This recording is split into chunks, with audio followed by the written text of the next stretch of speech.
Ljubitelji mode uživali su u prikazanim modelima koje je nosilo 20 manekena. Defile je poveo specijalni gost iz Beograda Boško Jakovljević.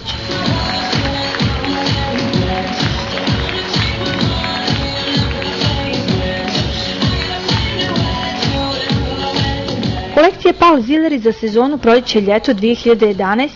inspirisane vječitim šarmom italijanskog ostrva Capri, simbolom retro glamura iz 60. godina. Pored klasičnih i prefinjenih odjela na koje su nas navikli, kolekcija je imala i ležernu liniju pantalona i sako u plavim tonovima inspirisanim nijansama mora, pomješanim sa crvenom, bijelom i intenzivno zelenom bojom. Odjela za ovo proleće su neformalna, skrojena od laganih materijala. Pantalone užih nogavica kombinovane su sa ukrojenim sakojima sa jednorednim ili dvorednim kopčanjem, koji uglavnom imaju dva šlica.